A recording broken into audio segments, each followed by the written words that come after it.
All right, so Thomas Heaton has been a Canon and Fuji shooter for years, so it was pretty shocking just to see him pick up a Sony ZV-E1. But when you break it down, his decision actually makes a lot of sense since he is a landscape photographer who also shoots video. And in this video, I'm just gonna kind of break it down a little bit. So first of all, the Sony ZV-E1 is one of the most compact and lightweight cameras you can find.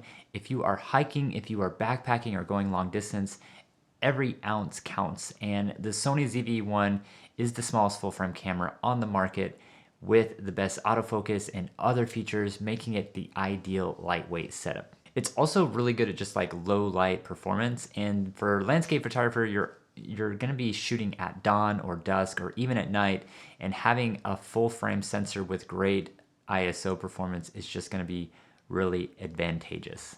And I've said it before, the Sony ZV-1 is the best video camera for YouTubers or content creators on a budget because it has the same sensor as the Sony FX3 and even the Sony a7S III, which are two of Sony's best video cameras.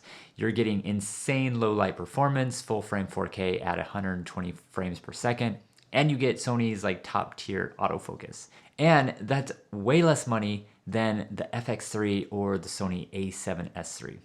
The only downside, in my opinion, is that the Sony ZV-E1 can kind of overheat if you use it for long periods of time.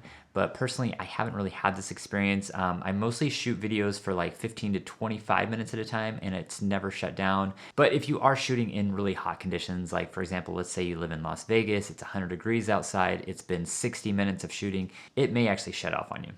Now, the lenses that Thomas Heaton actually uses and what he chose for vlogging or for most of his landscape work for video is gonna be the Viltrox 16mm 1.8, which is gonna be an awesome lens for anything low light or anything at dusk or dawn. And then he also has the 28 to 70mm, which is the lens of choice when he's doing anything on location. Now, I think for his use, this is a solid setup, but if you're looking to use the ZV-1 for vlogging or to use it like a gimbal, I would actually choose an APS-C lens like the Sony 11mm 1.8 or the Samyang 12mm f2. And the reason for this is because when you're using dynamic active stabilization, it crops in quite a bit. And so just using a wider APS-C lens actually works better while also keeping the setup lighter and cheaper than full frame lenses. And the reason for that is you're going to be cropping in to the lens anyway, and so why not just use an APS-C lens that's already cropped in. And I use the Samyang 12mm f2, and you crop into 1.5, but you can actually crop out a little bit, and you don't have all the vignetting. Like, it still gives you some extra space that you can use when shooting on a full frame lens.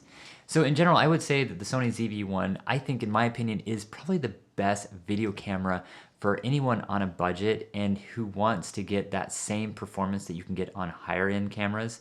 There's just a few cons to it, but overall, I think it's a great camera. I mean, the features of the Sony ZV-1 are incredible. Just the zoom features alone, I think, make it an awesome video camera. So I don't know, what do you think about his decision to choose the Sony ZV-E1? Do you think there's a better camera out there? In my opinion, I don't know, I think it's probably one of the best video cameras for most people on a budget. And I think it's also the best camera for most people that are carrying like a lightweight camera, especially if you use those APS-C lenses, because APS-C lenses, you're gonna save about 3/4 the weight of a traditional full frame lens. If you like watching videos like this, be sure to subscribe for more. I'll see you in the next one. Have a great day.